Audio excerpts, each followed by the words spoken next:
Francisco Jesus Salazar, or Frank as he is known to his friends, has been a member of the Choose to Change Foundation since June 11, 2015. He is a published comic book author and artist. 5 of his comics have appeared in published anthologies. He is a member of Toastmasters International and has held different offices in that organization.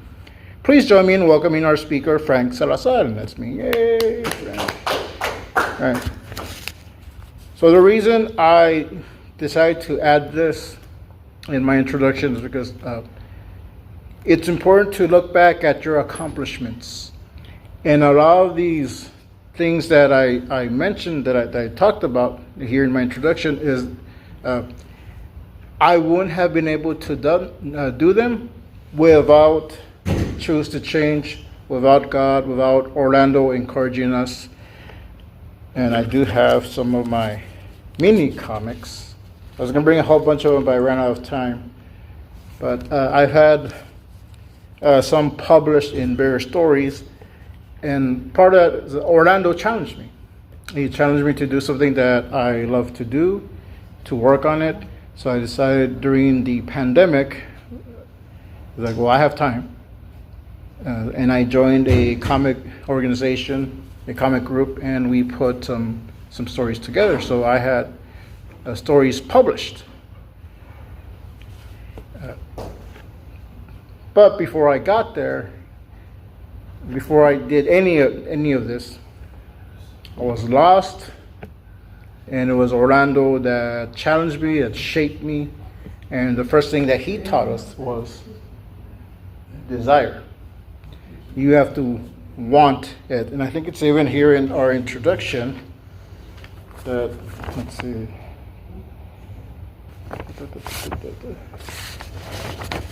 So the only requirement for membership is a sincere desire to change.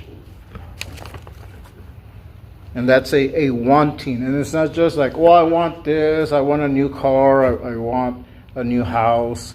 It's a deep-rooted longing for something. When I gave my life to Jesus, I longed for Jesus. I longed for His Word, and that's part of it. God has done His part. Now it's our turn to do our part. And that's where the steps come into place. And so, what is it that you want? Well, I wanted to be a comic creator.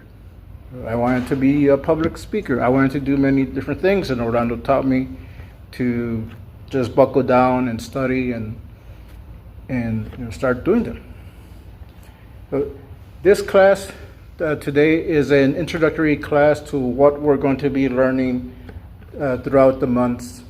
Orlando does a 90-day challenge, and each day of the month of the week we'll be touching on something. So right now it's going to be an overview of what we're going to be learning throughout the coming months.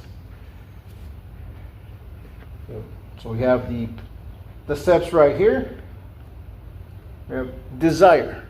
So before anything, you have to want that change. You have to want to do it. You have to want to change your life. You have to want to stop doing drugs. You have to want to, I don't know, whatever. What is it? Something that you want? Chavarria, can you share a little bit? Something that you desire, something that you want, a change, something you wanted to stop, something you want to do. Please speak into the mic. I want to stop selling drugs. Okay. Okay, yeah. And it wasn't easy, right? No, All right. So when Chavarria first came in, years ago, many years ago, he's like, oh, Sagish, like, ¿qué onda? I want some guariche. And he heard what Orlando had to say, and he saw that there's people that weren't just talking the talk, but they were walking the walk. And when I first saw Chavarria, I think I had missed the day that he came, but I came back. I was like, who's this guy? And he was helping move tables and putting chairs away. And later he told me, like, well, someone asked me, do you want to pick up chairs? And he's like, what, really? And so it was that little spark that, like, oh, I can do something. Even something small as just picking up a chair or a table. And now he's one of our key members. So it's that initial desire, that spark, and that's going to get you to all the steps. So we have faith. In the world, I had faith in myself. I had faith in my mom, the government, medication, the hospitals, the doctors. That's what I had faith in. That didn't help me. That only helped me so far. And you can get better. You can get help out in the world. It's only going to take you so far, and sometimes you're just running around in circles. For me, I was just in and out of the doctors, and they're like, oh, my pill is wearing off. Like, okay, well, let me adjust this other pill. And it's like in my opinion, it's like they were playing games with my medication because they didn't know what it was going to do. And some of the medications I took since I was 12 years old, that wasn't helpful. There's some stuff that now I look at back then now, like they gave this to a kid, and it's like some really strong stuff. That stuff that you will give to animals. Phenobarbital, if you look it up, it's used as a horse tranquilizer, and some other stuff. It's a pretty powerful little pill, and I was taking that at 10, 11, 12 years old, and that didn't help me. Faith. So now I have faith in Jesus because I've seen his miracle works. I've seen what Jesus can do for me, for Chavria, and for many people here in church, or just people I've seen that have given their life to Jesus. So faith. Mindset. How many of you wanted to be here this morning?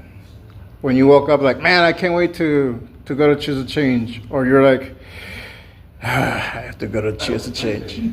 I thought it was Wednesday. You know? I was about to head up to Raspas, and my mom goes, oh, you gotta go to class today? I'm like,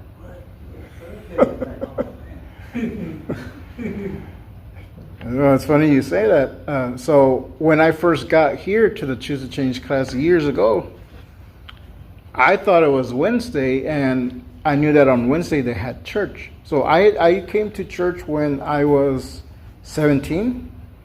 When I was 21, I backslid because I wanted to experience the world. I wanted to have quote unquote fun. My life was a mess. So when it came to a time that God's telling me come back to church, come back home, in my mind there was a switch that was flipped. And I knew it was Thursday, and then all of a sudden I'm thinking, oh, it's Wednesday. I'm gonna see if the church is open. And I Googled it. I Googled where it was, and I remember it saying open.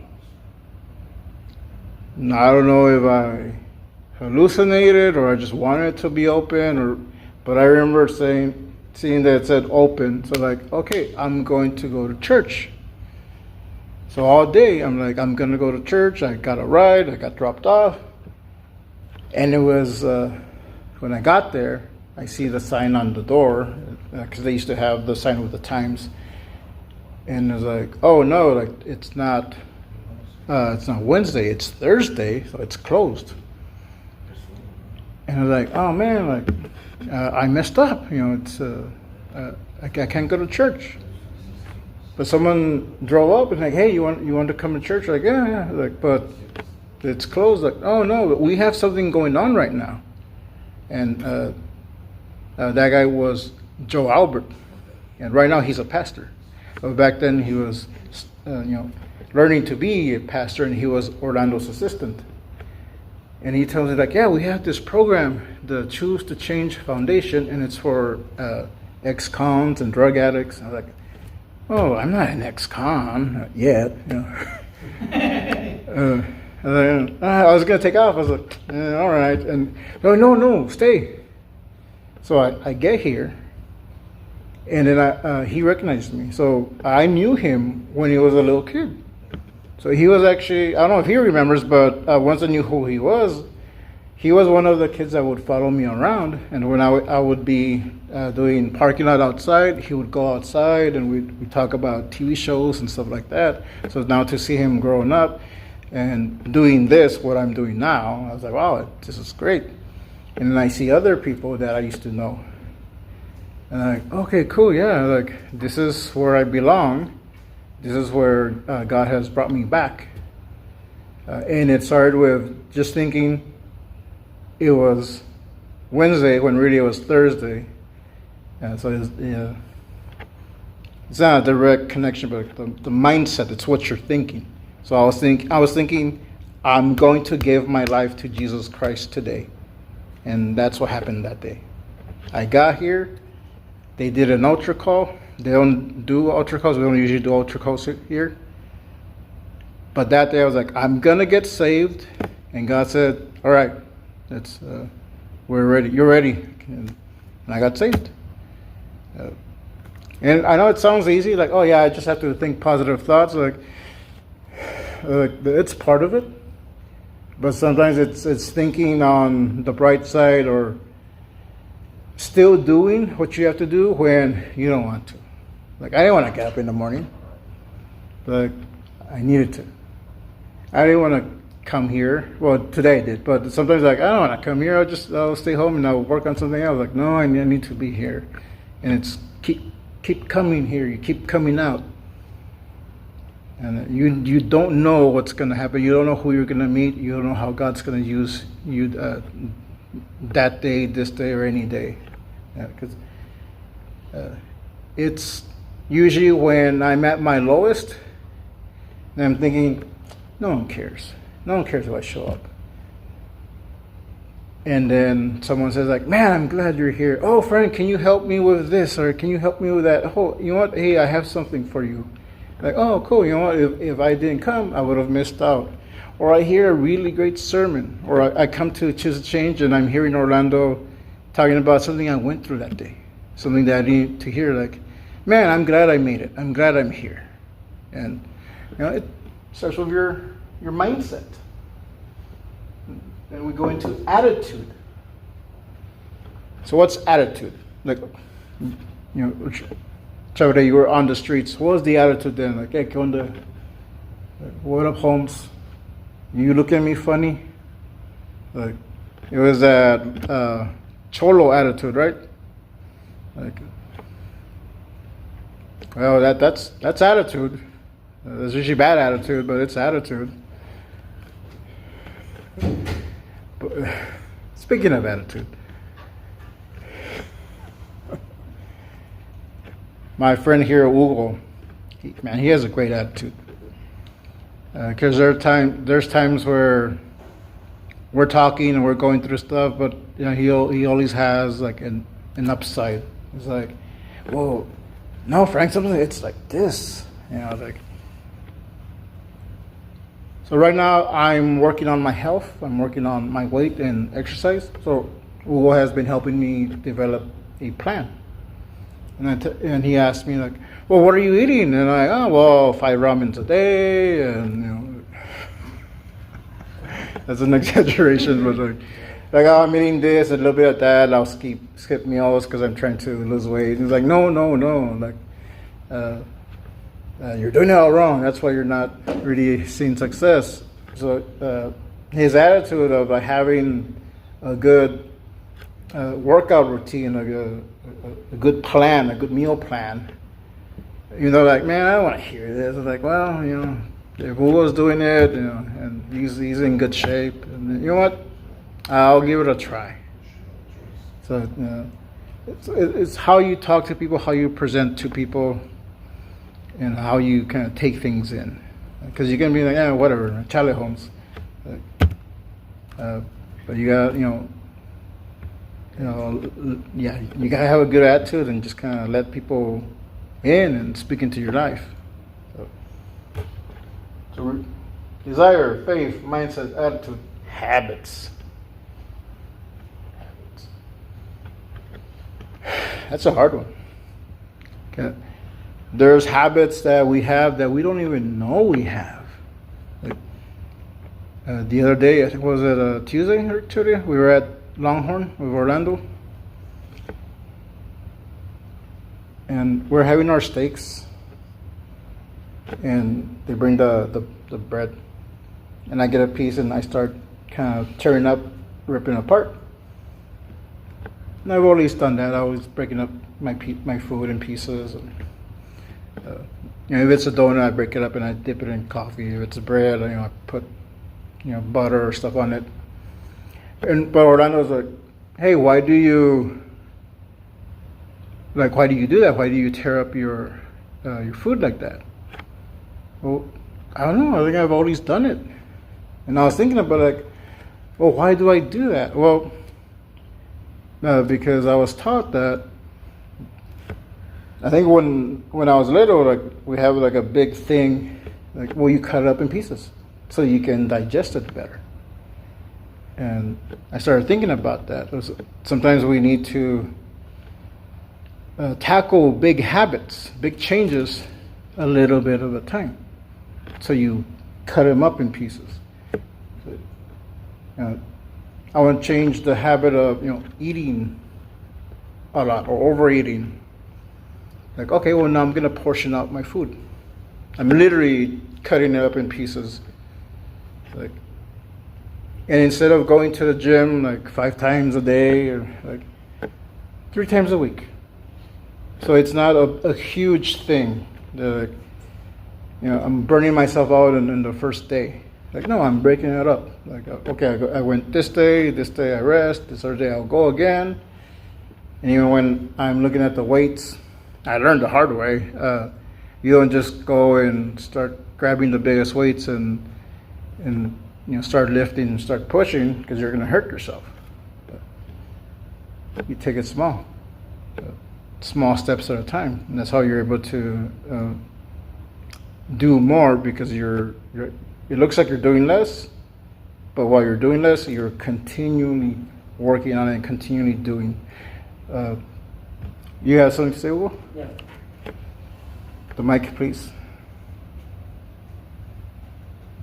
There's a book called Atomic Habits. Might have heard it here by Orlando, right? It mentions that one small habit, right, can make a big difference. By example, is when they drive a airplane, right? You change one little a fraction of an inch, and in actuality, by the time you know it, when you travel, say that you're gonna, instead of landing in Florida, you're gonna land over there in Canada. Yes. So small habits make a big difference, right? Yes, it's the little changes that we do in our life. So something Orlando has said before, we're working out, you want to lose weight? Well, just get up in the morning, go outside, walk around the house, and go back. That's a small habit. You do that every day. And once you get into the habit of doing it, okay, well now I'm going to walk a little bit more. I'm going to walk 2 times around the house. Or now I'm going to walk down the street. Or eventually you're running at the park. Or you're doing something else. So, that little habit, that little change, you work on that, and then you slowly progress to the bigger change. You don't take it all on in one big gulp because you're gonna burn out. And we can do that. We can do that with pretty much anything. Any questions, sir? What's your name? Ben. ¿Cómo te llamas? Ben. Ben. Oh, okay. So, all right. I could give an input Yes, sir.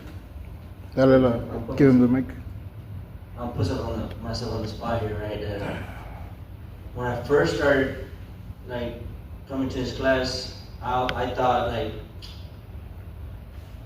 why am I gonna be doing this if they don't have never had no investment, in my life. But it was a challenge, right? And that's one thing that I started to take on for myself, even though I wasn't doing it for anybody else. Yes. So that little step ended up to becoming like where I was trying to challenge myself more and more and more. And then me stopping smoking marijuana, I replaced it for smoking e-cigarettes, which is not nothing that I used to like. So I stopped smoking eventually, right? And when I wanted to drink beer, like I would like drink Bud Light. those Smirnoff's those all mineral waters. Oh, yeah. Right, mineral waters. So I had to force myself. There's just some things you have to force yourself to do, right? And small habits like having people that are actually going to influence you in a better way. Sometimes you might think like, who am I kidding? That's not for me. But in reality, me taking that challenge actually had like pivoted my life in a different direction where I realized like it's for my own good. And if you take that challenge, you realize that it's only for your own benefit. And eventually it will become what you have there, a lifestyle. Because you see the truth and you separate it from that false illusion you have in yourself, like me thinking like, these are just the cards that I was dealt with in my life, you could strive for better in your life. You don't have to be that person you thought you were, right? Yeah. So I'm glad there's two things that you said, and I'm glad you touched on them. So right now you said like, those were the cards I was dealt, and that goes back to mindset.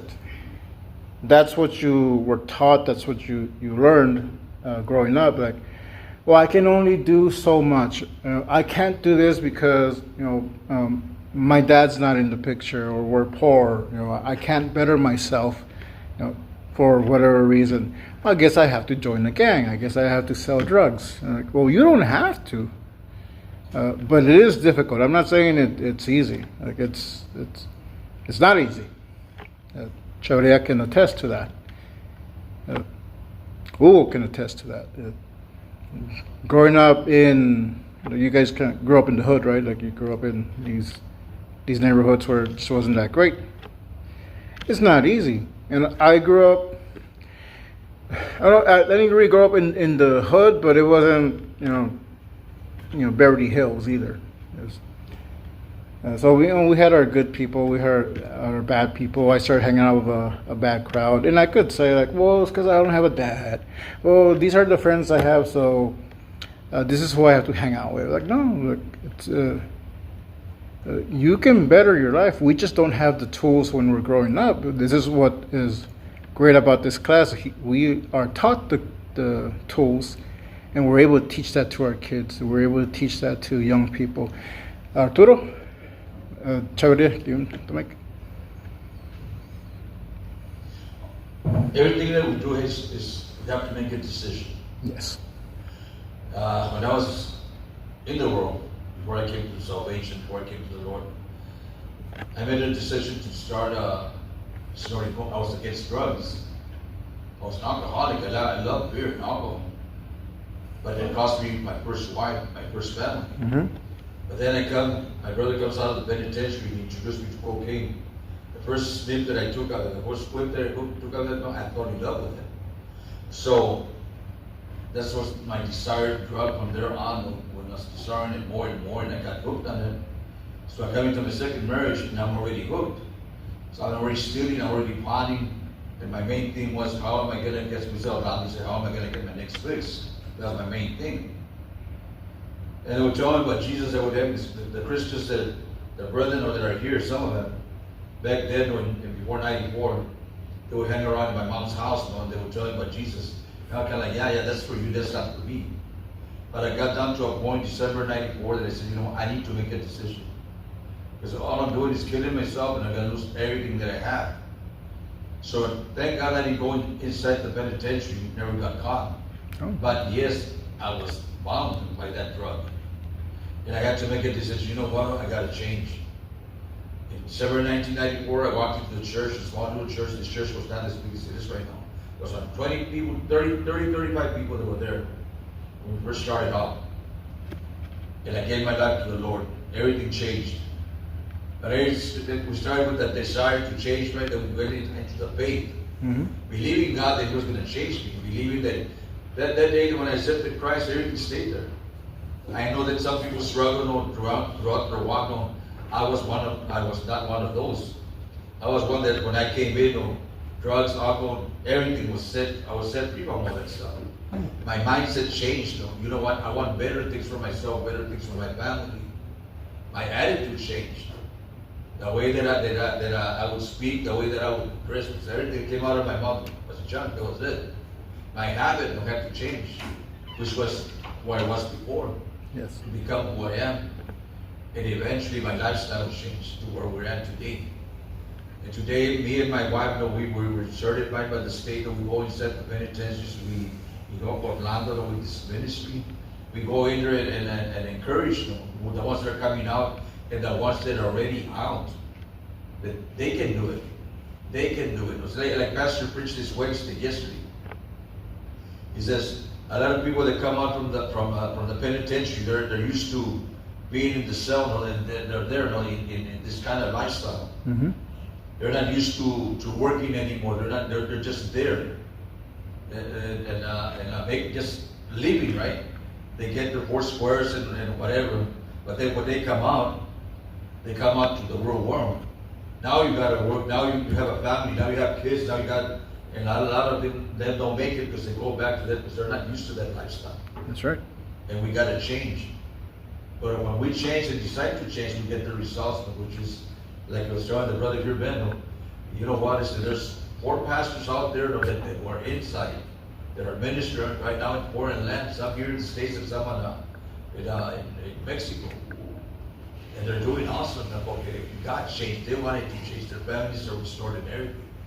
We have to make the decision. And always, always, always give God the glory for what He does in you. That's right. Okay.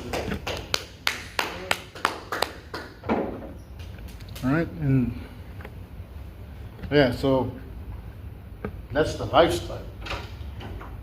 So we're not going to get the lifestyle without mindset, attitude, habits.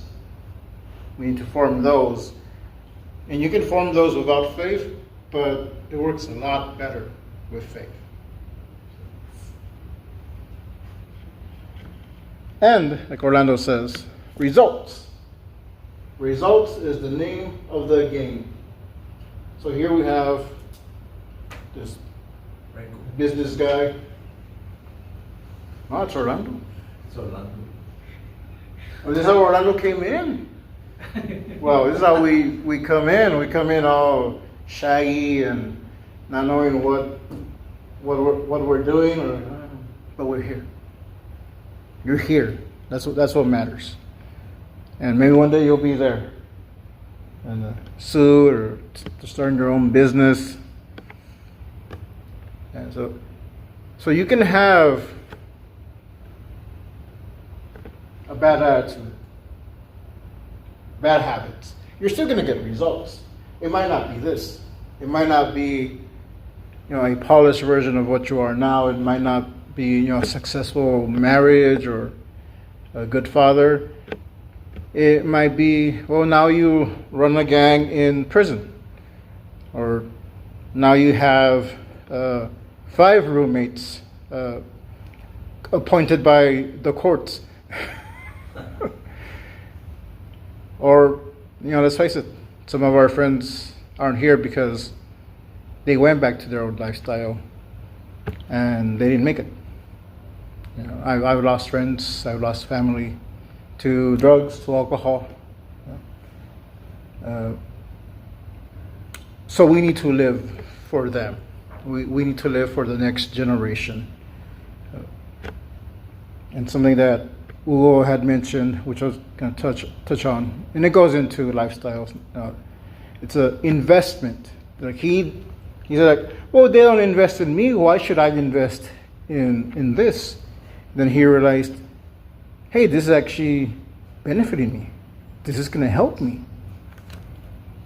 So investment is the key. This, what we do here, it's free. If you want to donate, you can. But if you don't, you're not told, hey, get out. We're taught this for free.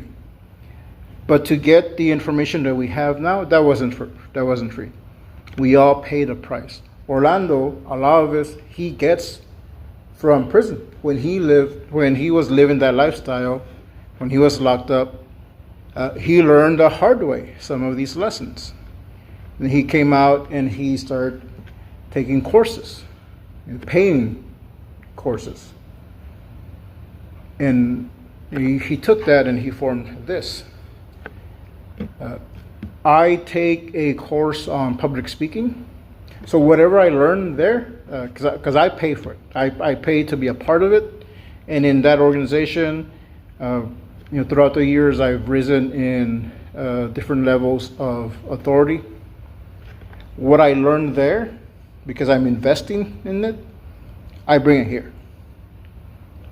So that's the investment. And we get it for free.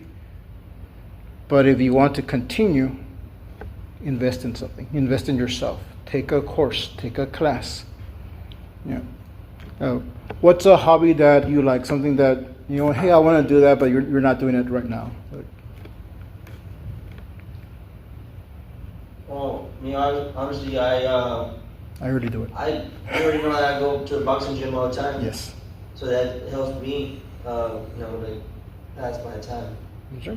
And I am an example. I mean, I don't consider myself one, but to other kids, that I don't know, they might be having a hard time in their upbringing and stuff. Mm-hmm. But one of the things I wanted to mention to you, because you said that some people don't, the faith part, they don't do it. But like for some of us, all the other things don't really matter. We don't have something to believe in. That's right. Yeah, I mentioned earlier, you can do a lot of this stuff. You can have a good life and not have faith. Or you have faith in something, you just don't have faith in God. You have faith in yourself, you have faith in money, you have faith in the wrong things. But when you're aligned with God, with Jesus, with His plan, a lot of this, not that it's easier, but it's you're able to understand it. And the reason I say that is because I came to a point where I don't care about money. Yeah. And I don't care about anything. So if I don't care about any materialistic things, then everything revolves around having things sometimes in life. But and then you don't care about that. You don't care about what do you care about then? So you're just gonna be basically like a bum, not caring about anything. No, me personally, I care about God interfering in my life, and that's what drove me to my knees, and I came to church through this program. Yes. Thank God. It's you found your purpose. You can say that. Yeah. God's will. That's right. And,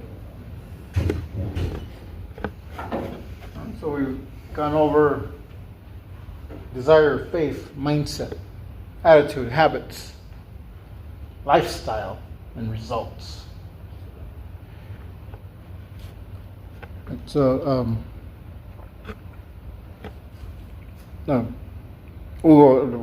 before you came in, so I prepared a little introduction, and in that I wrote just some accomplishments.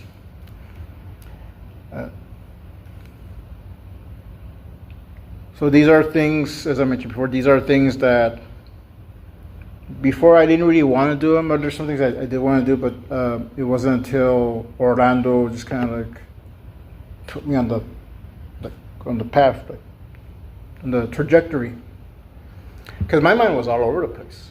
When the first time I came in, he was doing this illustration, this example, where he says, okay, Frank, pretend there's a board, a plank like from here to here, and it's on the floor. And will you walk it back and forth, for $5? Like, sure. Like, yeah, that sounds doable. Okay, cool. All right. So what if I take that and I put it on top of two buildings and 10 feet high? Will you walk it? Is that So like a saying. skyscraper? Oh, I'm changing it for you. We don't have skyscrapers here. we have the Chase building, and that's it. Lincoln Tower. Yeah. So between two huge buildings, tall buildings, we walk it. So a sane person will say no. I said yes because I wasn't sane. I was insane, as Orlando says. And he said, Frank, you're too crazy, and he moved on. So I like that he said that, because I was like, what? Like, that's crazy? Like, what do you mean?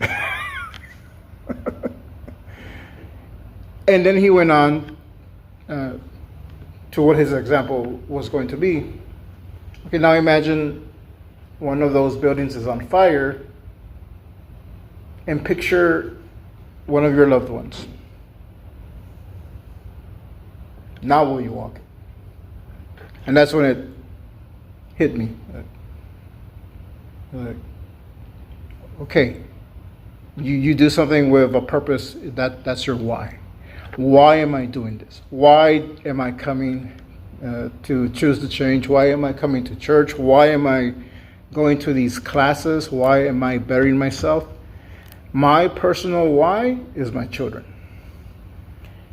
And even though hasn't been the smoothest road, actually, I want to point something out. So you see all the steps?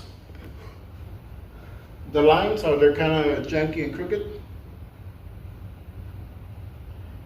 It's because we have a bumpy road ahead of us. Some of us come out of drugs, some of us come out of gangs, or just, in my case, just really not caring. So life isn't going to be easy. We're going to encounter bumps in the road. But if we keep taking the steps, if we keep moving forward, even when we have setbacks, we're going to get to our destination, which is the results.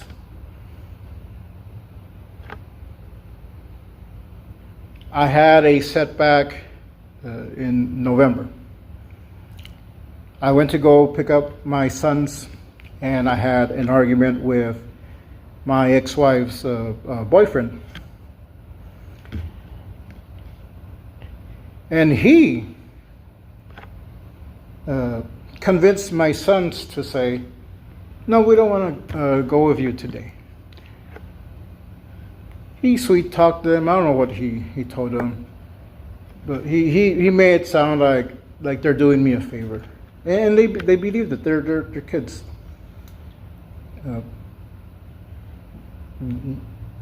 If you know me, if anyone knows me, like, I love my kids. So for me, that's my kryptonite.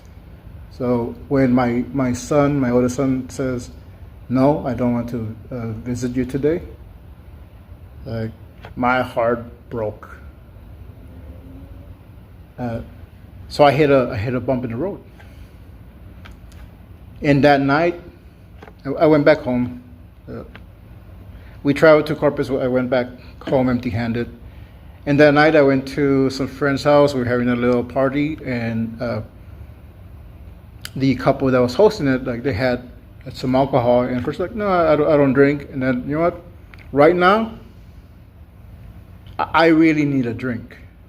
And they were like, what? You're going to drink? And like, I'm just going to have a drink. And I had 2 drinks. So. But, and thankfully I stopped at 2. But, because later I was thinking, like, well, why did I drink? Because, for me, my world was over. So why hold on to my ethics? And thankfully God kind of smacked me back into sense. And Hugo actually helped me with that because I told him what I was going through, and he prayed with me. So we're gonna have those setbacks. We can't let those setbacks define us. You're gonna fall, but you get back up, and that's what's gonna make the difference. Whether you end up having a successful life or lying in a hole 6 feet under because you gave up or you went back to your old ways. Like, it's not going to be easy. No one said it was going to be easy, but it's possible. Any questions? Concerns? All right. Hugo, you look like you have something on your mind. Oh no, maybe prison too. Not just the whole prison. Oh yeah, you don't know. You could be in the hole in prison. Yeah, I mean, The, either prison or hospital. Orlando used to draw a little guy here in El Pozo. Yeah, I'm gonna mention right. My uncle, he sold drugs all his life, right? Yes, sir. And You told he me ended up that. getting cirrhosis of the liver and he threw out his liver out. And that's one of the closest persons that I could relate to, because my dad was and them, they were abandoned. So I kind of felt like the reproach there. Mm-hmm. And I thought to myself, like, that's the only person I could relate to, the closest person in my life, He was cool, I thought, but cirrhosis of the liver, alcohol got the best of him. And so, like, you're mentioning, like, your decisions, what are you going to choose to do for yourself, Everybody else does for themselves. What about you? Are you going to choose the best for you or do the bad decisions and end up, like you said, 6 feet deep in prison or Hole in the ground or just hospital with cirrhosis or yeah, whatever it's going to be. just a bad life because you made a bad choice in that moment. It could be anything, right? Yeah. Because you end up doing things you're not supposed to. There's a lot of diseases out there, Sure. or drugs you overdose, or you stay paralyzed, things you don't even know, You don't even know that it could happen, and then you're there, Sure. paralyzed in the bed. Yeah. In high school, there was this guy that man, he was like the big man on campus. He was star of the football team. Had all the girls he wanted. But one day, because he got behind the wheel drunk, crashed. He lived, but he's a paraplegic. His brain was smushed.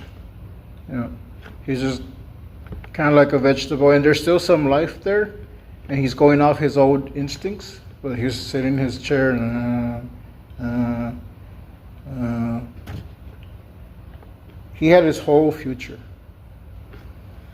but because he chose the lifestyle of a party animal, he's alive, or was when I knew him, but stuck in a wheelchair, and pretty much he's a baby again. So you never know what your decisions are. What the consequences are of your actions, and something until it's too late. So, well, I want to end on a downer. Right now, I'm living high.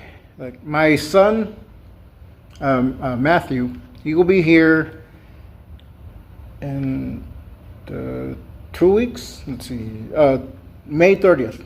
I'm gonna go pick him up. And my oldest son, he's not gonna make it because he has football, and that's right now that's his desire, which is fine. But my son Matthew will be here, and one of the weeks that he'll be here in Choose a Change. And I was checking the calendar because I came in on June 11th, 2015, and that's the day I got saved. June 11th this year is gonna be on a Thursday.